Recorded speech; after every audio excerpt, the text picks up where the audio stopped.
masyarakat Indonesia itu sudah terkoneksi dengan produk dan layanan industri jasa keuangan.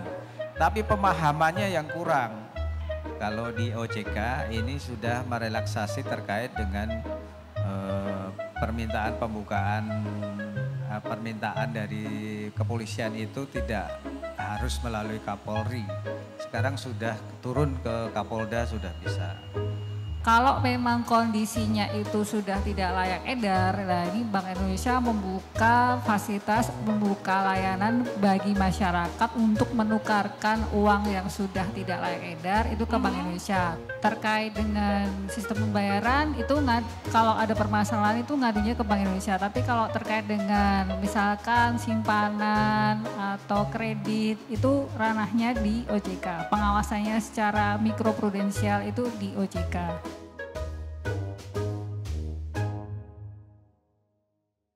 Baik, Assalamualaikum warahmatullahi wabarakatuh. Waalaikumsalam warahmatullahi wabarakatuh. Selamat siang teman-teman yang sudah hadir ya pada acara siang hari ini dalam bulan inklusi keuangan yang masih akan sampai besok. Dan saat ini kita akan ada di satu talk show seputar financial technology. Sudah hadir juga dua narasumber yang nanti akan saya perkenalkan untuk maju. Nanti kita akan ngobrol dan juga tanya jawab serta ada gift menarik nih dari OJK ataupun dari BI Solo ya. Jadi bisa disimak 1 jam ke depan sampai nanti jelang pukul 14 ya bersama dengan saya Senja Kurnia dalam hal ini. Baik, kami langsung panggil ke atas panggung untuk narasumber yang pertama. Ada Bapak Heri Santosa selaku Kepala Bagian Pengawasan Perilaku PUJK, EPK dan LMST OJK Solo. Silakan Bapak Heri untuk menempati kursi yang ada di sana.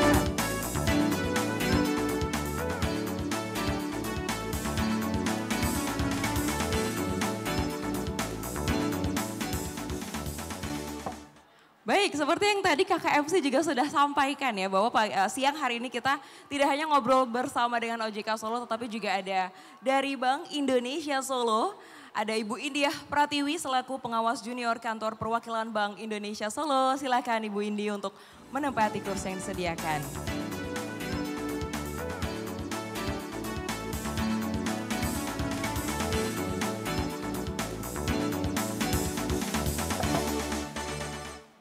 Baik, mulai kita ngobrol nih dengan dua narasumber siang hari ini dan ngomongin seputar financial technology. Semuanya sudah melek financial technology? Sekarang sudah apa-apa pakai cashless gitu mungkin ya. Tetapi kalau ngomongin seputar financial technology nanti kita akan ngobrol dengan dua ahlinya, dua narasumber dalam hal ini dari OJK dan juga BI Solo. Ngobrol sama Pak Heri dulu, Pak Heri. Siang Bapak. Baik. Siang Pak Heri. Mbak siapa? Senja. Oh Mbak Senja. Mas siang Mbak Senja, Mas siang Mbak Indi. Baik, ini bulan inklusi keuangan di bulan Oktober dan kita tutup dengan event siang hari ini. Kemudian kita juga akan talk show seputar financial technology. Ini kan lagi hype banget ya Pak Heri ya. Baik, nah ini kalau dari OJK teman-teman ya dan juga pengunjung Klaten Town Square siang hari ini. Dari OJK ini kita akan ngobrolin seputar penguatan aspek perlindungan konsumen di era digital ya. Jadi dengan kemudahan akses saat ini begitu ya. Dengan didukung merchant-merchant. Seperti apa sih kita harus berlaku supaya tetap aman bagi kita, perlindungan kita sebagai konsumen. Nah ini nanti akan dibahas juga oleh Bapak Heri. Silakan Pak Heri untuk pemaparan materi terlebih dahulu. Ya, terima kasih Mbak Senja ya. Ini masih siang tapi iya, benar. Senja terus Pak kalau sama saya Pak. Mas siang Mbak Indi, terima kasih. Jadi di siang hari ini kita meramaikan bulan inklusi keuangan tahun 2000 di bulan Oktober 2024. Betul. Di siang hari ini. Rangkaian ini merupakan setiap tahun ya, setiap bulan Oktober itu dicanangkan sebagai bulan inklusi keuangan dan seperti tahun lalu kita juga melakukan expo juga di tahun 2023 tapi di wilayah kota Surakarta ya. Baik. Tahun lalu. Nah, tahun ini kita bawa ke Klaten. Ya, berbicara dengan financial teknologi ya, ini memang dunia sekarang sudah sangat digital ya. Adik-adik sekalian ini, seluruh hadirin, ini semuanya kan sudah pegang HP semua ya. Tidak ada yang tidak pegang HP. Betul. Dan semua transaksi ataupun semua kegiatan aktivitas ekonomi bahkan aktivitas harian kita ini semuanya sudah didukung dengan teknologi. Termasuk dalam hal ini dalam kegiatan ataupun aktivitas keuangan atau di sektor jasa keuangan. Di dalam teknologi ini sangat kita sudah sangat yakin bahwa teknologi ini sangat bermanfaat dan berguna ya. Karena dengan teknologi kita akan terlayani ataupun terfasilitasi seluruh kegiatan aktivitas keuangan kita dengan cepat, kemudian mudah ya. Kemudian ya cepat, mudah dan sangat ini ya bisa dilakukan tanpa mengenal waktu kan gitu. Betul. Ya. Kalau kita zaman dulu, ya, kita bicara zaman dulu Mbak Indi ya, kita semua transaksi harus dilakukan di jam kerja gitu. Betul. Ya, harus datang fisik ke kantor bank, kantor pegadaian, kantor asuransi dan sebagainya. Sekarang dengan ada teknologi semuanya bisa terbuka sampai 24 jam ya, kita bertransaksi. Apalagi kalau terkait dengan layanan jasa keuangan ya, mau mobile banking, transfer, mau pembelian lewat e-commerce dan sebagainya ini bisa jam berapapun ya, open ya 24 jam ya. Nah itu sangat membantu dan memudahkan kita dalam aktivitas kegiatan kita, apalagi dalam perekonomian kita. Nah namun ya kemudahan-kemudahan itu juga tidak lepas dari adanya pasti yang mengiringi adalah resiko ya, resiko mengiringi resiko. Nah untuk itu maka kita mesti harus sadar ya bahwa kemudahan-kemudahan yang disajikan ataupun yang ada melalui teknologi ini tentu kita harus paham, harus mengerti, terliterasi dengan baik karena kemudahan itu, kenyamanan itu pasti diiringi dengan risiko ataupun keamanan ya. Dan itu tidak bisa lepas. Nah oleh karena itu perlu kita terus untuk belajar, mengetahui bagaimana agar aktivitas kita melalui teknologi ini tetap terjaga secara aman gitu. Mbak Senja, mungkin mengawalinya seperti itu. Betul. Oke, jadi memang seperti apa, karena memang semua teknologi jelas ada resikonya begitu Pak Heri ya. Seperti sekarang nih semua serba mudah, serba cepat gitu dalam hal finansial, dengan pembayaran juga bisa kita lakukan sendiri, dengan gadget kita sendiri begitu teman-teman ya. Baik, kita ke Ibu Indi dulu Pak Heri. Nah dalam hal ini akses kemudahan juga kan disediakan oleh Bank Indonesia ya. Oke, seperti apa nih Ibu Indi nih? Kalau Bank Indonesia hubungannya dengan financial technology kan jelas relate begitu ya. Oke, saya mau menyapa dulu hadirin di sini. Ini Mas dan Mbak mahasiswa di Klaten ya, dari universitas mana tadi? Unwida. Tahu nggak Bank Indonesia itu apa? Tugasnya apa gitu? Saya mau pengen tahu dulu sih, test the water dulu. Kalau ada yang tahu, raise hand deh. Bank Indonesia itu tugasnya ngapain sih? Ayo, ada hadiah menarik nih. Iya loh. Sebelum saya ngomong lebih jauh, ayo ada yang tahu? Ngapain aja sih sebenarnya Bank Indonesia? Bedanya Bank Indonesia sama BCA, sama Bank Mandiri, apa tuh? Ya sama OJK. Nih saya pengen tahu nih, mahasiswa di Klaten nih. Ayo ada yang tahu nggak? Ada hadiah menarik loh. Ya nih, BI sudah bawa hadiah juga nih. Aku bawa ada hadiah yang mau menarik nih. jawab dulu sebelum kita lanjut nih? Iya. Oke. Aduh, krik-krik nih. Gak ada yang jawab nih? Coba dong, ayo dong pemuda Klaten, mahasiswa Klaten. Iya, ayo sini mas, maju mas. Oke, silahkan maju. Nama, oh enggak no, biar kelihatan semua no. Berdiri no, tunjukkan namamu siapa. Biar cewekmu tahu, ayo mas. Ayo Mas, berdiri Mas.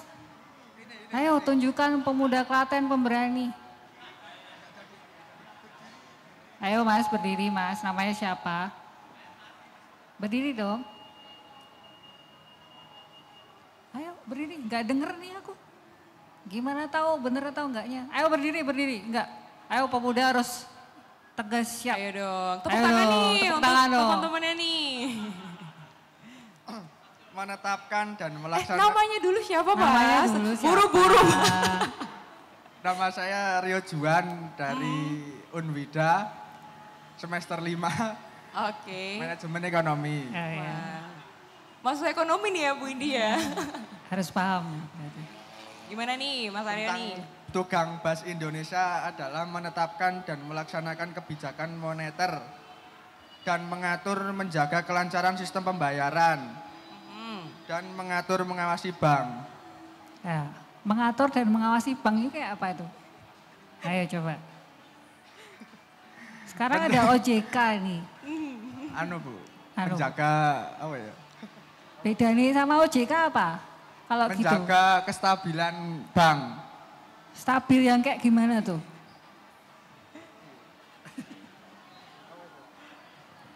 Ayo. Ada hadiah menarik nih. Nih. Ya udah, sini. Nanti untuk pertanyaan selanjutnya, sini kamu maju dulu sini, tak kasih ini. Nah, tuh, dapet. Tapi jawabannya belum full ya, tadi mengatur dan mengawasi bank. Ada yang bisa melengkapi? Mengatur dan mengawasi bank. Bedanya sama OJK apa terusan? Ayo, ada yang bisa? Satu Imani lagi nih. Bedanya sama OJK apa dong? Lumayan loh. Imani nih dari BI nih hadiahnya Ada nih. isinya ini, bukan cuma kartu tok. Ayo, mahasiswa Klaten.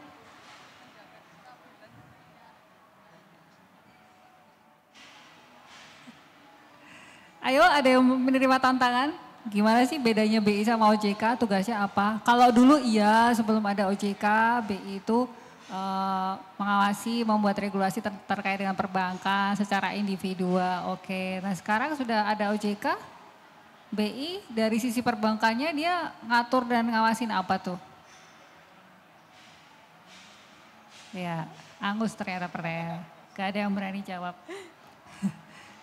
Jadi dulu memang adanya Bank Indonesia itu tugasnya mengatur dan mengawasi perbankan. Tapi setelah adanya OJK, ada Undang-Undang POJK, tugas mikroprudensial mengatur perbankan secara individual itu sekarang ada di OJK. Ranahnya, pembagiannya, kalau BI itu terkait dengan sistem pembayaran. Jadi nanti jangan salah ya, kalau terkait dengan sistem pembayaran itu kalau ada permasalahan itu ngadunya ke Bank Indonesia. Tapi kalau terkait dengan misalkan simpanan atau kredit itu ranahnya di OJK. Pengawasannya secara mikroprudensial itu di OJK. Oke, tadi balik ke pertanyaannya Mbak Senja. Tadi apa Mbak pertanyaannya lupa aku sampai. Baik, jadi seperti apa nih BI dan financial technology? Otomatis kan ada perannya di sana ya, Bu Indi ya. Oke, jadi seperti kita ketahui otoritas di bidang sistem pembayaran itu adalah Bank Indonesia. Di sini Bank Indonesia bertanggung jawab untuk menciptakan ekosistem atau infrastruktur juga industri keuangan sistem pembayaran yang sehat. Dari infrastruktur, dari pengaturan regulasi, kita mengatur di sisi itu. Jadi memastikan semua pemain di bidang sistem pembayaran dari ekosistemnya, dari pelaku, dari kita dari sisi regulator, dari pelaku dan juga kita juga harus memperhatikan dari pihak pengguna jasa layanan sistem pembayaran. Harus terlindungi juga kepentingan hak-hak dari konsumen si pengguna layanan sistem pembayaran. Baik. Seperti itu, Pak. Oke, kemudian tadi kan kita di awal nih sudah ice breaking dan ngomongin seputar BI. Dalam hal ini adalah Bank Sentral. Mungkin kita bisa cerita dulu kali Bu Indi ya, tugas dan wewenangnya seperti apa. Kemudian nanti baru kita ke sisi ininya. Kalau misalkan teman-teman nih semua udah pernah pakai kris kan ya? Udah. Siapa nih yang sehari-hari sekarang bergantung banget sama kris gitu, Bapak langsung scan. Bisa bayar pakai kris nggak? Siapa? Oh, Tuh, bisa, semuanya coba. ya. Oke. Nah, ini kan juga termasuk dalam bagaimana BI memfasilitasi perkembangan teknologi sekarang dalam Iya. hal digital transaksi ya Bu Idi. Ya, kris merupakan salah satu terobosan Bank Indonesia dalam menambah kanal pembayaran non tunai. Kalau dulu mungkin kita ingat dulu ada pembayaran pakai, ini sebut merek boleh ya?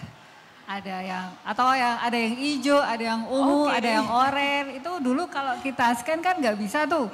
Ini mau beli boba misalkan, kris dompet elektroniknya adanya apa? Adanya si oranye. Wah, aku punyanya si ungu, jadi nggak bisa. Tapi semenjak adanya kris yang diluncurkan di 17 Agustus 2019, ada yang namanya interoperabilitas. Jadi apapun dompet elektroniknya itu bisa melakukan pembayaran kris manapun, milik PJP manapun. Iya. Nah, satu lagi nih, pernah nggak ada yang kalau bayar pakai kris tapi masih dibebani? Nanti kalau bayar pakai kris nambah ya Rp1.000, ada, masih ada, masih ada. Nah, itu sebenarnya untuk kebijakannya yang sekarang itu untuk pembayaran maksimal 100.000 itu tidak dibebankan pembayaran. Tidak ada tambahan merchant discount rate artinya. Dan biaya itu sebenarnya itu yang menanggung adalah si pedagang atau si merchant. Jadi kalau nanti dari pihak konsumen itu dibebani ada tambahan biaya sekian, itu nanti bisa disampaikan ke Bank Indonesia. Karena itu sebenarnya tidak boleh. Beban itu ada di merchantnya, bukan si pedagang. Dan kebijakannya lagi untuk pembebasan merchant discount rate ini Mbak, ada wacana baru. Iya. Nanti per 1 Desember untuk transaksi sampai dengan 500.000 itu free MDR. Jadi MDR, oke. si pedagang tidak menanggung MDR, tapi untuk itu kategori dia pedagang yang ini ya, mikro. Oke. Kalau untuk yang sudah gede ya tetap menanggung MDR, tapi kita berusaha dari Bank Indonesia berusaha membuat kebijakan bagaimana industri, bagaimana perekonomian itu tetap tumbuh berkembang melalui pemberian fasilitas-fasilitas kebijakan yang mendukung perkembangan ekonomi. Salah satunya dengan perpanjangan kebijakan untuk MDR 0% untuk transaksi sampai dengan 500.000 nanti per 1 Desember rencananya. Per 1 Desember. Iya. 1 bulan lagi nih berarti 1 Bu ini bulan ya. lagi insya Allah. Baik, baik. Oke. Kemudian kalau tadi dari OJK kan bagaimana perlindungan konsumen ya. Dari BI pun juga gitu. Seperti apa sih Bu pengaruh teknologi sekarang begitu? Kemudian ekspektasi konsumen gitu terhadap sistem pembayaran sekarang nih. Baik, tentunya kemajuan teknologi yang semakin pesat, tadi seperti udah dibilang Pak Eri ya, adanya kemudahan-kemudahan tentunya di situ ada resiko yang mengintai. Ya, kita dari regulator sistem pembayaran tentunya juga menerapkan peraturan yang harus dipatuhi oleh si penyelenggara jasa pembayaran. Bagaimana dia memberikan perlindungan terhadap hak konsumen. Dari sisi penyelenggara sendiri itu juga diatur. Dia juga tidak semerta-merta harus hanya memperhatikan hak-hak dari si konsumen. Hak-hak dari penyelenggara juga diatur oleh Bank Indonesia. Jadi kita bersama-sama dengan semua pihak bagaimana caranya meningkatkan literasi keuangan dari konsumen, dari pengguna layanan jasa pembayaran. Untuk nanti agar tidak mudah terkena penipuan. Karena penipuan sekarang kan udah marak banget ya Mbak Betul. ya. Tanpa disadari dengan masifnya penggunaan media sosial, dengan penggunaan gadget yang masif di kalangan anak muda, penipuan itu tanpa sadar, misalkan tanpa sadar nih, si dapat chat terus membagikan data pribadi, tahu-tahu nanti di kartu kredit atau apa tabungannya tahu-tahu berkurang. Nah seperti itu. Itu perlu diwaspadai, kita bersama-sama dengan semua pihak, dengan BI, dengan OJK, dengan semua penyelenggara itu kita bersama-sama untuk berusaha memberikan literasi kepada semua lapisan masyarakat. Seperti itu Pak. Oke, literasi keuangan itu pasti kayak jadi satu rangkaian yang sering banget kita dengar sekarang begitu ya. Jadi gak cuman gadgetnya aja yang canggih tapi penggunanya pun harus canggih bagaimana tahu gitu cara melindungi diri sebagai konsumen ya. Baik, nah nanti sebelum ke Pak Heri ya, ke Bu Indi dulu nih. Kan sekarang tuh semua serba digital gitu ya Bu. Tadi kalau Pak Heri bilang sekarang semua tuh bisa nih 24 jam kita pembayaran bisa apapun dengan satu alat gitu ya yang kita genggam begitu. Sebenarnya dengan banyaknya sekarang keuangan digital nih penggunaan uang fisik tuh seperti apa sih Bu? Ya, sempat ada kekhawatiran ya, sempat ada kekhawatiran nanti gimana ya nasib uang kartal, uang fisik. Betul. Sebenarnya untuk data yang ada di kantor pusat kami itu walaupun perkembangan keuangan digital itu makin pesat, tapi kebutuhan terkait uang kartal ini tetap tumbuh juga. Jadinya masih ada masyarakat yang tetap prefer menggunakan uang fisik untuk transaksi untuk kebutuhan sehari-hari seperti itu. Dan mungkin kalau teman-teman bisa, udah ada yang pernah nuker duit di Bank Indonesia belum? Biasanya kalau lebaran nih ya. Sebenarnya kalau tuker duit di Bank Indonesia itu ditujukan untuk ini sih Mbak, duit yang rusak, duit yang sudah tidak layak edar. Jadi salah satu tugasnya kita kan memberikan uang rupiah yang cukup dan layak edar. Baik. Kalau memang kondisinya itu sudah tidak layak edar, nah ini Bank Indonesia membuka fasilitas, membuka layanan bagi masyarakat untuk menukarkan uang yang sudah tidak layak edar itu ke Bank Indonesia. Tentu saja itu ada aplikasi yang harus diisi dan ada jadwalnya. Biasanya memang cepat itu Mbak. Tiap hari Senin dan Kamis kalau nggak salah. Dan itu sudah penuh terus biasanya cepat. Jadi bukan tukar uang baru sih ya sebenarnya. Uang yang tidak layak edar nanti akan kita ganti dengan uang yang layak edar. Seperti itu. Nanti untuk uang yang tidak layak edar selanjutnya akan kita musnahkan, kita ganti dengan uang yang lebih baru lagi. Seperti itu sih Mbak. Baik, karena kita pernah dengar juga ya misalnya kayak ada korban kebakaran gitu ya Bu India yang kemudian ternyata uang fisiknya ini ikut terbakar asal nomor serinya masih itu juga masih bisa untuk ditukarkan ya? Iya, jadi yang penting itu masih 3/4. Kalau setengah itu udah nggak boleh. Misalkan setengah-setengah nanti kalian dapatnya jadi 3. Setengah-setengah, oh masih malah dapat 2 nanti ya. Seperti itu sih. Baik, oke Bu Indi nanti kita akan hadirkan pertanyaan-pertanyaan yang lain tapi kita ke Pak Heri dulu. Pak Heri, OJK dalam hal ini fungsi pengawasan juga terhadap konsumen begitu. Tantangan di era digital seperti apa sih Pak nih? Karena kalau kita ngomongin perlindungan konsumen ya sebenarnya terus disosialisasikan tapi penipuan tuh kayak setiap hari ada aja. Mungkin dengan kayak wah ini kok berulang lagi padahal sudah tahu gitu. Harus seperti apa nih? Iya. Terima kasih Mbak Senja. Jadi tadi sekaligus menegasan ya terkait jawabannya Mbak Indi terkait tadi pertanyaannya jawabannya dari Mas tadi. Jadi terkait dengan fungsi BI dan OJK ya. Jadi memang OJK ini kan sekarang mengambil fungsinya BI dulu sebagai regulator di pengawasan mengatur dan mengawasi industri jasa keuangan dalam hal ini bank ya. Dulu perbankan itu diawasin atau diatur oleh Bank Indonesia. Kemudian begitu OJK berdiri, fungsi itu diambil alih. Jadi fungsi dan tugas OJK meluas sekarang. Jadi mengatur, mengawasi seluruh jasa keuangan ya, industri jasa keuangan. Jadi ada perbankan, ada pasar modal. Ini ada juga dari Bursa Efek Yogyakarta ini datang juga ini. Ikut meramaikan, ini yang mengawasi juga OJK. Kemudian industri keuangan non bank, itu ada pegadaian, ada asuransi, ada finance, ya. Kemudian juga yang terkait dengan pembahasan kita di sini ya, yang terkait dengan fintech ya, financial technology. Kita mungkin adik-adik sekalian udah sering dengar ya namanya pinjol ya. Pinjol itu kalau di bahasa kita masyarakat pinjol ya. Kita kalau di ketentuan itu kan masuk kategori di fintech lending ya, peer to peer lending ya. Nah itu memang produk jasa keuangan ataupun industri jasa keuangan yang tumbuh karena adanya kemajuan teknologi tadi. Nah satu lagi fungsi OJK ya tadi mengatur dan mengawasi, satu lagi adalah melindungi kepentingan konsumen dan masyarakat.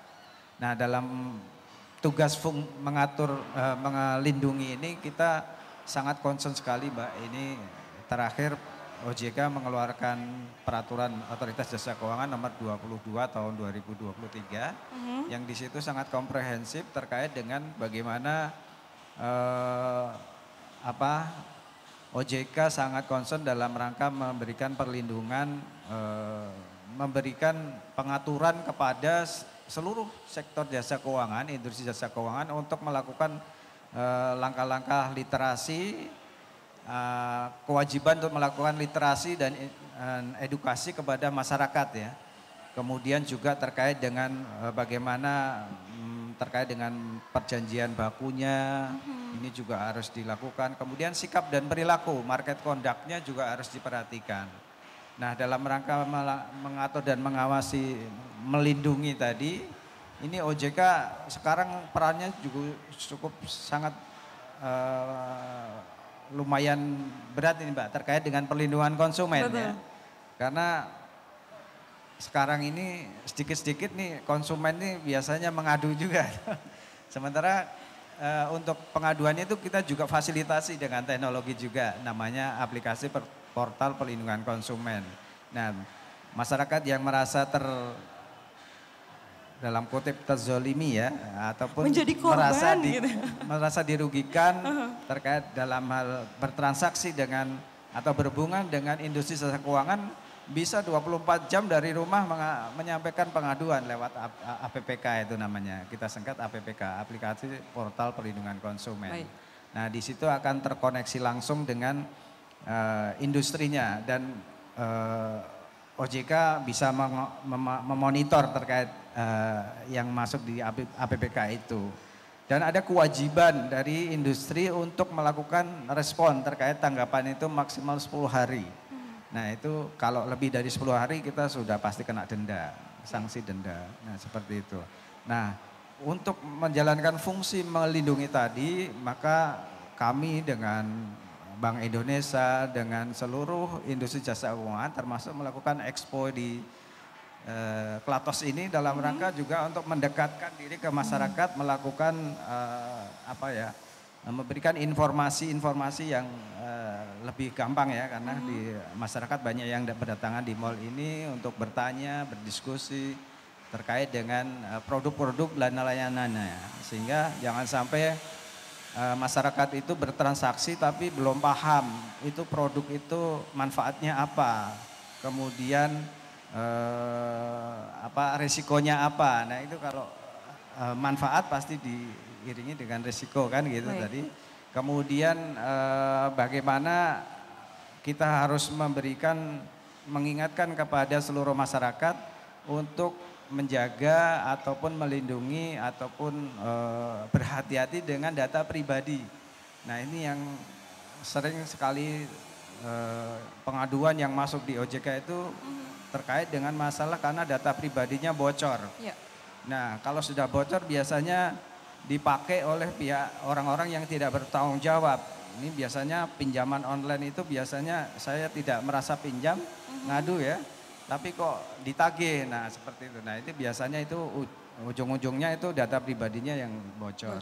Nah oleh karena itu di dunia digital ini juga jangan mudah-mudah untuk mengeser data pribadi kita ya, KTP, nama orang tua, nama ibu kandung. Nah itu sangat OTP, kemudian password dan sebagainya itu jangan sampai di-share ke orang lain ya. Meski itu dengan saudara kita, dengan orang-orang di sekitar di rumah tangga kita itu tidak boleh, itu jangan di-share apalagi kepada orang lain yang seperti itu. Mungkin gitu Mbak. Nah ini nih, jadi harus tahu juga bagaimana, karena kan kalau sekarang pinjol gitu ya Pak Heri gitu, padahal kan memang ini kan harus ngecek dulu gitu ya, apakah terdaftar di OJK, sudah seringkali juga disosialisasikan begitu teman-teman. Jadi jangan sampai secara tidak sadar gitu mungkin kepepet karena butuh uang yang akhirnya datanya menjadi bocor begitu. Kalau sekarang kan istilahnya gini Pak, foto sama KTP itu identik dengan daftar pinjol. Ini yang juga harus teman-teman waspadai juga begitu ya. Jangan sampai karena kelalaian kita sendiri yang kemudian nanti akhirnya merugikan diri sendiri begitu. Baik, kemudian membangun ekosistem digital begitu Pak. Ini kan ada kaitannya dengan bulan inklusi keuangan, bagaimana masyarakat juga punya akses begitu. Seperti apa sih peran dari OJK nih Pak Heri? Iya, dalam rangka menjalankan tugas dan fungsi OJK mengatur, mengawasi dan melindungi tadi, tentu OJK kan dalam rangka mengembangkan industri keuangan digital ataupun fintech. Nah, ini kita juga mengatur ya,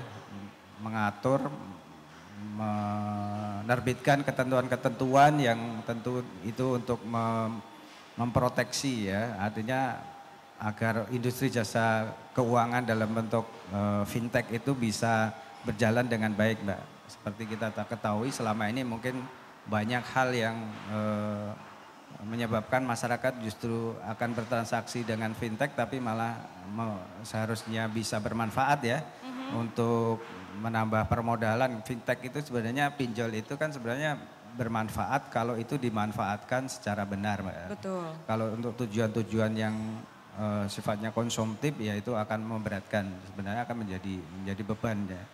Kalau itu produktif itu pasti akan memberikan manfaat, dan secara statistik memang berkembang terus apanya jumlahnya. Nah, dalam rangka itu kita mengatur ya dalam agar industri ini bisa berkembang tapi tetap dalam koridor memenuhi ketentuan. Dan mengatur tentunya diikuti dengan mengawasi juga. Kami ada tim pengawasan khusus yaitu terkait dengan industri keuangan digital ataupun fintech ini ya. Karena tadi itu yang ada di dalam masyarakat kita itu kan ada yang legal dan ilegal gitu, Mbak ya. Jadi harus dipastikan ya Bapak Ibu sekalian dalam bertransaksi dengan industri jasa keuangan itu dipastikan kelegalitasannya. Ya, jangan sampai kita terkoneksi atau bertransaksi dengan industri keuangan yang ilegal. Karena kalau sudah ilegal, ya OJK pun tidak bisa berbuat banyak. Betul. Karena yang kita ngurusin yang legal saja itu perlu effort yang luar biasa. Nah, meski OJK juga tidak tinggal diam dengan yang ilegal, Pak. Betul. Kami bersama Bank Indonesia, kemudian kementerian dan lembaga yang terkait, ada kalau nggak salah itu ada 16 kementerian dan lembaga termasuk OJK, BI, kepolisian, kejaksaan itu membentuk namanya Satgas Pasti. Satgas ini Satgas Pemberantasan Aktivitas Keuangan Ilegal. Baik. Jadi kita juga tidak tinggal diam meski sebenarnya itu bukan menjadi tugas bersama lah. Ya. Jadi kalau tugas pokoknya OJK kan mengatur dan mengawasi dan melindungi masyarakat yang bertransaksi dengan industri keuangan yang legal ya. Kalau ilegal itu tadi dibentuk Satgas Pasti namanya untuk memberantas aktivitas keuangan ilegal. Nah, oleh karena itu perlu kami sampaikan juga ya, kalau Bapak Ibu sekalian itu ditawarin melalui saluran pribadi ya, HP, WA itu sebenarnya itu sudah tanda-tanda kalau itu tanpa izin Bapak Ibu sekalian itu sebenarnya sudah tanda-tanda awal itu ilegal ya. Karena yang legal itu tidak boleh dia melakukan penawaran tanpa ada persetujuan dulu dari pemilik nomor HP itu, Mbak ya. Baik. Jadi harus beretika ketika mereka akan misalnya akan nge-share promosinya, dia itu harus minta izin dulu. Tapi biasanya yang kita dapatkan langsung nih, tahu-tahu masuk. Nah itu itu tanda awal itu ilegal ya. Jadi jangan sampai kita terjebak dengan penawaran-penawaran itu. Kalau yang legal itu bisa menjadi pelanggaran dan itu bisa kena sanksi oleh OJK. Itu tanda awal aja nih.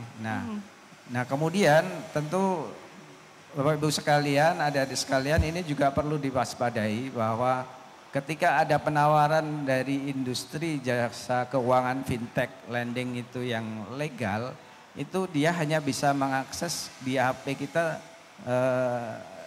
kamera, mikrofon dan location, jadi camilan ya. singkatannya camilan ya. Tapi kalau yang ilegal pasti dia akan minta seluruh phone book kita di apa yang ada di dalam HP kita, sehingga ketika terjadi miss ataupun permasalahan nanti nomor HP Bapak Ibu sekalian yang ada di dalam phone booknya itu akan dipergunakan untuk apa ya? Untuk nagih ya. Kadang kita sering kan mendengar kok tetangga kita tahu kita apa menagihnya melalui tetangganya ataupun saudaranya. Nah, itu salah satu yang terjadi karena itu. Maka kita harus waspada dan hati-hati. Jadi kalau meminta akses di luar camilan tadi, kamera, mikrofon dan location itu jangan di okein ya, harus ditolak-tolak gitu ya. Itu yang legal. Tapi kalau ilegal pasti dia akan minta macam-macam, bisa akses ke. Kemudian juga terkait dengan kalau itu terkait dengan akses dengan industri jasa keuangan. Kalau beraktivitas dengan penempatan dana atau berinvestasi ya ataupun apa ya, kalau kita mau menempatkan dana, kita punya dana lebih kita akan tempatkan gitu. Itu juga kita harus waspada. Kita harus ingat, kita biasanya menyampaikannya itu 2L ya, legal dan logis.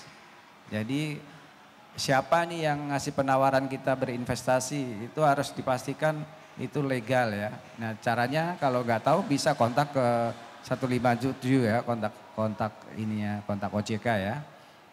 Kemudian legal ya Mbak, itu legal itu artinya terdaftar berizin dari OJK. Kemudian logis, ya logis itu ya ada semacam pengen tahu lah ini kok returnnya atau bunganya gede banget gitu kan. Tidak, kalau mau membandingkan bisa pairing dengan tingkat depositonya perbankan ya. Ini perbankan tuh deposito kalau kita nempatin dana, nempatin uang itu kan biasanya ya paling sekarang berapa ya, tinggi itu 4-5% udah tinggi ya. Tapi biasanya penawaran-penawaran yang ilegal ini sudah ngasih suku bunganya setiap bulan udah berapa persen gitu, berlipat-lipat. Nah itu harus waspada, jangan sampai kita tergiur oleh tawaran-tawaran yang sepertinya sangat menjanjikan gitu dengan suku bunga yang gede, return yang gede, tapi ujung-ujungnya uang kita malah kabur ya, hilang gitu ya. Wah, gitu. baik. Itu, Mbak. Oke, sepertinya kita akan maju ke tanya jawab Bu Indi dan juga Pak Heri. Kita buka termin pertama, 3 penanya. Siapa nih yang mau tanya-nanya nih, mumpung ada perwakilan dari OJK dan juga dari Bank Indonesia Solo. Kalau saya mau nambahin satu lagi Mbak. Silakan Bu Indi. Tadi terkait dengan kehati-hatian data pribadi ya. Ini kan anak-anak muda biasanya sukanya ini nih, nongkrong cari wifi-nya gratis. Nah itu adalah celah di mana data pribadi kita bisa tercapture oleh si penyedia layanan wifi gratis. Apalagi kalau itu digunakan untuk transaksi keuangan.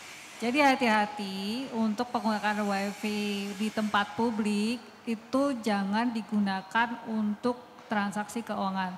Kalau saya sih sekarang lebih prefer tethering aja deh. Jangan lebih aman ya Bu ya? Iya lebih aman, karena ya itu. Kan biasanya ada peringatan tuh ya. Betul.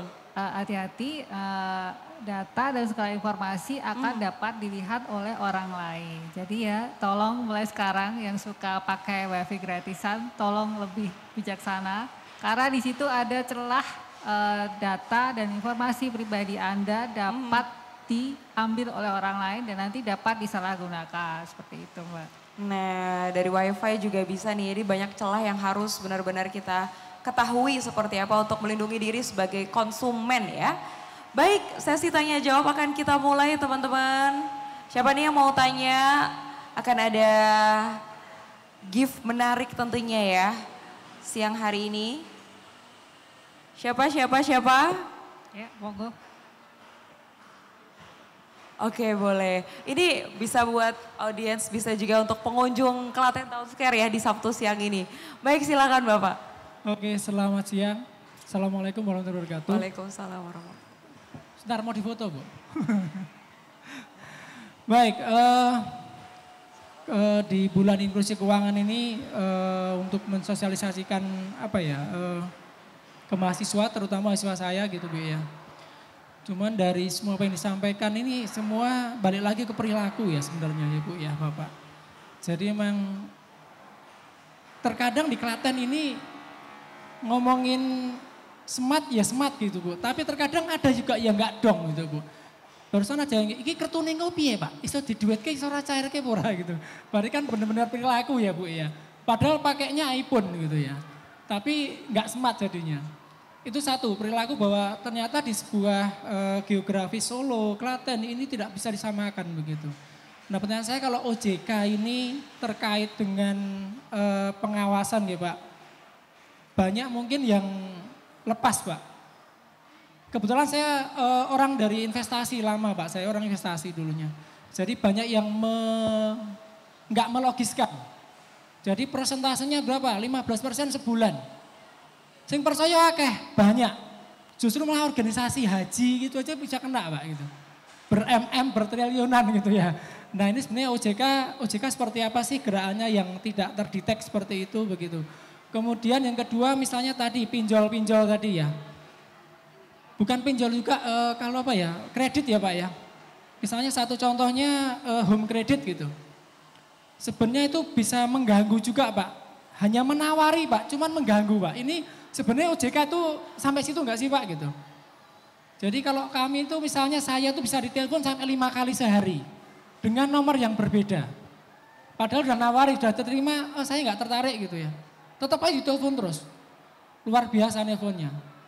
Dan itu kita mau lagi ngajar, mau lagi layat, mau lagi tidur Pak gitu, itu tetap aja ditelepon gitu. Nah ini apakah ada pengawasan dari OJK? Kemudian kalau Bank Indonesia saya cuma mau minta bisa kerjasama dengan kampus kami Bu. Baik. Karena saya WA tidak dijawab-jawab Bu. Sampai sekarang bersetahun ada kali Bu ya. Cuma saya mau ke sana kagak enak gitu Bu gitu ya. Ya mumpung ada Ibu dari BI, semoga ada jalan gitu kami kerjasama untuk meningkatkan apa ya literasi keuangan Bu lewat BI Corner mungkin sama mungkin beasiswa BI Bu. Nanti kami bisa menerima dari teman-teman mahasiswa BI begitu Bu. Terima kasih. Wassalamualaikum warahmatullahi wabarakatuh. Waalaikumsalam. Ini tadi dengan Bapak siapa maaf? Saya Bapak Gatot Bu. Oh Bapak Gatot, Iya. siap. Banyak nih pertanyaannya ya. Pak Heri dulu Pak, silakan. Baik, terima kasih Pak Gatot. Jadi memang industri jasa keuangan yang ilegal itu ya paling mudah dalam penawarannya kan pasti memberikan janji-janji tadi Pak ya, janji-janji suku bunga ataupun return yang sangat tinggi. Nah itu siapapun akan tertarik Pak. Ini yang di sebelahnya Pak Gatot ini juga sering tertarik. Ini Pak Awit ini apa kita coba ya. Kebetulan kami di edukasi perlindungan konsumen Pak. Nah, kadang-kadang di saluran kita HP kita itu kan sering ditawarin ada juga koperasi ya. Koperasi yang sudah kita identifikasi koperasi ini tidak beres lah. Tapi selalu nawarin dengan suku bunga yang luar biasa tinggi Mbak Edi. Kita pengen kadang-kadang pengen jadi apa ya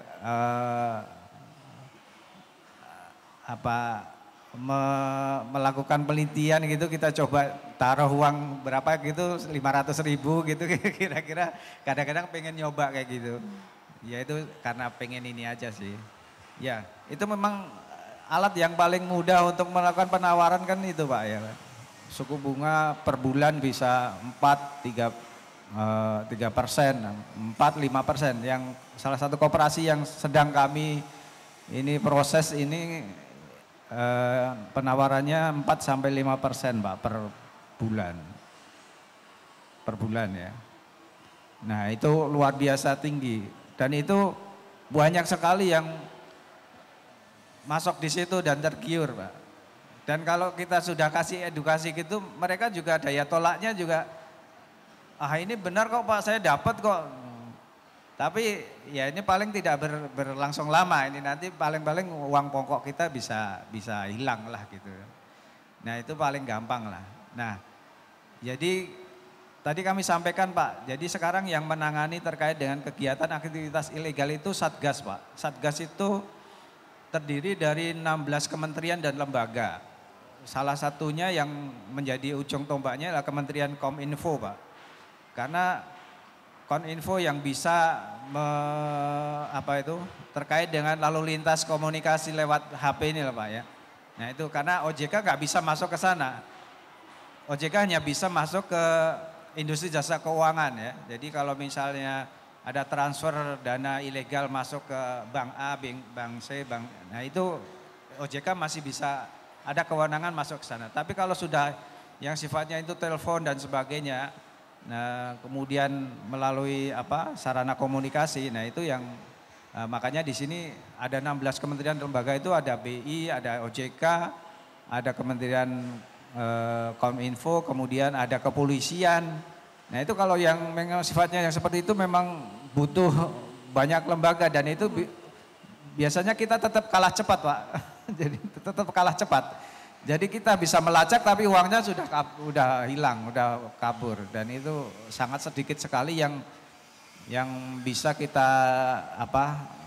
tututi lah istilahnya uang itu biasa. Tapi dengan Satgas yang terakhir dibentuk Satgas Pasti ini sekarang lebih cepat, dia akan menggunakan cara-cara yang extraordinary ya, artinya tidak melampaui SOP yang, karena kalau mengikuti SOP yang ada itu uang sudah bablas. Nah untuk itu Pak, jadi OJK tahun 2024 ini sudah melakukan survei Pak, survei terkait dengan literasi dan inklusi keuangan dan ini akan dilakukan dalam setiap tahun. Untuk mengukur tingkat literasi dan inklusi keuangan di tahun 2023, ya ini di 2023 ini tingkat literasi masyarakat Indonesia itu kan baru mencapai 65,43%. Kemudian inklusinya sudah 75,02%. Artinya apa? Artinya masyarakat Indonesia sudah terkoneksi dengan lembaga jasa keuangan. Tapi ini kesimpulan ini ya, salah satu kesimpulannya ya Pak. Tapi kesimpulannya bisa macam-macam. Tapi salah satu kesimpulannya masyarakat Indonesia itu sudah terkoneksi dengan industri layanan produk dan sudah terkoneksi dengan produk dan layanan industri jasa keuangan. Tapi pemahamannya yang kurang. Sehingga dari kesimpulan itu akhirnya OJK ini terus menginisiasi, menggerakkan dan bahkan mengeluarkan peraturan yang mewajibkan seluruh industri jasa keuangan untuk melakukan aktivitas literasi atau edukasi dan inklusi. Nah ini minimal nih dalam satu semester itu 1 kali. Jadi dalam 1 tahun kan minimal 2 kali. Nah kemudian termasuk juga menetapkan bulan Oktober ini sebagai bulan inklusi keuangan. Ini aktivitasnya rangkaiannya banyak sekali. Yang ujung-ujungnya ya sama aja ini akan mendorong untuk mendorong atau mengakselerasi literasi dan inklusi ini bisa seiring ya. Artinya jangan sampai ada lag gitu ya. Ya baiknya kan orang paham, mengerti dulu baru bertransaksi.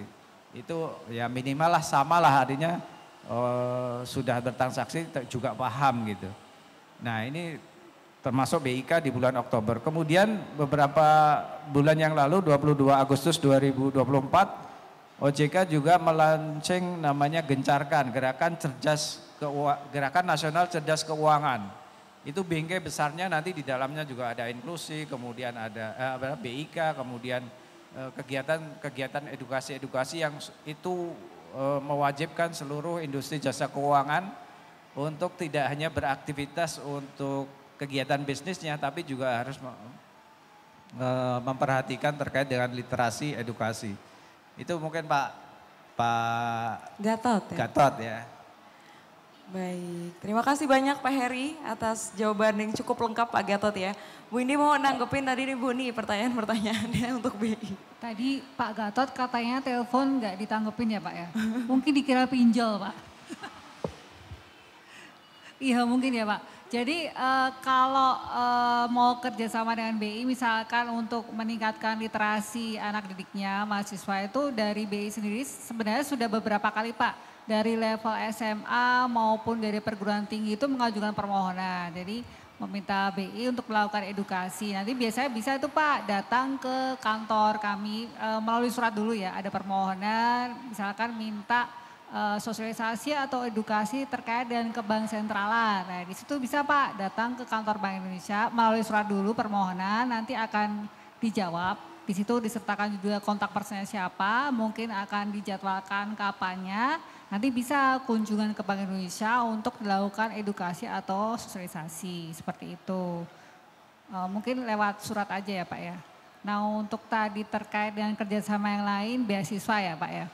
Untuk beasiswa itu sebenarnya sudah ada aturannya sendiri dari kantor pusat kami dan kebetulan sekarang memang kerjasamanya sudah sama 5 perguruan tinggi kalau nggak salah ya. Itu memang yang di dekat-dekat sekolah aja sih Pak. Di seputar Solo, yang beda kota itu cuma UMS. UMS sama, sebentar yang satu ada lagi yang swasta Unisri juga sudah. Nah itu ada aturan mainnya sendiri Pak dari pusat yang sudah ditetapkan seperti itu sih Pak. Gitu. Oke, terima kasih banyak Bu Indi dan juga Pak Gatot. Ini masih bisa satu pertanyaan lagi. Ada yang mau bertanya siang hari ini? Oke.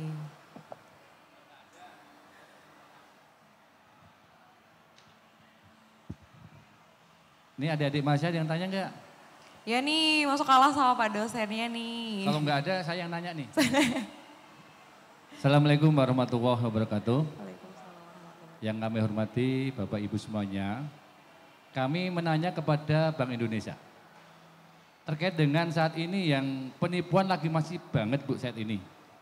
Sementara terganjal dengan Undang-Undang Kerahasiaan Bank yang kalau nggak salah undang-undang itu PBI tahun 98. Sementara saat ini terkait dengan penipuan ini kami juga mendapat pengaduan dari pihak kepolisian. Sebetulnya pihak kepolisian ini pengen cepat Bu, larinya pengen cepat. Tapi rata-rata dia terganjal dengan kerahasiaan undang-undang perbankan itu, kerahasiaan rahasia bank itu. Sementara di era digital ini penipuannya sangat luar biasa. Sementara di sini PBI-nya atau undang-undang kerahasiaan bank itu masih kalau ingin melihat itu sampai Kapolri kalau sampai ke Kapolda. Sementara sampai saat ini kami mendorong sebetulnya biar penyidik kepolisian APH itu untuk beralih lebih cepat sesuai dengan yang diinginkan itu bisa nggak kedepannya itu terkait dengan undang-undang kerahasiaan bank itu dipermudah atau persingkat atau gitu. Itu yang kami sampaikan karena saat ini kami dari sisi pengaduan itu banyak banget terkait dengan hal tersebut. Demikian yang kami sampaikan. Wassalamualaikum warahmatullahi wabarakatuh. Waalaikumsalam warahmatullahi wabarakatuh. Kalau terkait pengaduan sama Pak. Kita pernah juga dapat dari kepolisian ini gimana ya kalau terkait dengan misalkan data kerahasiaan bank itu memang ya ada undang-undangnya juga kan Pak ya, perlindungan data pribadi itu memang tidak sembarangan juga untuk bisa dibuka dan isu ini juga sudah ditangkap sama para pemimpin di kantor pusat kami Pak. Nanti ya masukan ya Pak ya, masukan nanti isu ini sebenarnya udah isu lama sih Pak, dari kepolisian sebenarnya juga sudah gimana sih ini terganjal peraturan dan sebagainya. Itu isu ini sudah ditangkap oleh kantor pusat kami. Nanti tinggal tunggu aja Pak, tunggu aja tanggal mainnya akan seperti apa nanti kebijakannya. Mudah-mudahan untuk kasus-kasus penipuan ini bisa segera diakselerasi gimana penyelesaiannya seperti itu. Mungkin dari kalau penutup freeze rekening sendiri dari OJK ngatur seperti apa ya Pak? Nge-freeze misalnya rekening yang terlibat penipuan seperti itu bisa nggak? Saya juga agak penasaran kayak dari sisi OJK-nya seperti apa ini? Sama Mbak Indi, jadi mungkin itu menjadi permasalahan yang mungkin di tataran prakteknya yang di bawah kita ya, yang di daerah ini memang kesulitan untuk melacak itu karena terkait dengan kerahasiaan bank itu kan masih menggunakan PBI yang lama ya. Kalau di OJK ini sudah merelaksasi terkait dengan permintaan pembukaan, permintaan dari kepolisian itu tidak harus melalui Kapolri. Sekarang sudah turun ke Kapolda sudah bisa. Nah tapi untuk membuka kerahasiaan itu, nah itu mungkin yang dirasakan mungkin tadi Pak W itu kok masih ya tetap masih kaku ya ininya untuk usaha membuka data-data nasabah yang sudah terindikasi memang itu terkait dengan tindak pidana gitu kan. Nah itu mungkin seperti mungkin informasinya juga sama Pak Mbak Indi ya. Mungkin ini sudah ditangkap juga di kantor pusat OJK maupun WI ya. Ini tinggal nanti kita tunggu seperti apa relaksasi yang akan diberikan ya. Karena kita itu risau selama ini ada pengaduan kalau duitnya sudah loncat-loncat gitu enggak bisa ngejar itu karena ya itu tadi kepolisian agak kesulitan untuk membuka data pribadi terkait dengan rekening nasabah itu mungkin ya. Baik, cukup Bapak? Oke, terima kasih. Baik, teman-teman terima kasih yang sudah menyimak sejak pukul 13 tadi terkait dengan talk show siang hari ini dalam rangkaian acara Bulan Inklusi Keuangan dari OJK bersama dengan BI Solo seputar financial technology.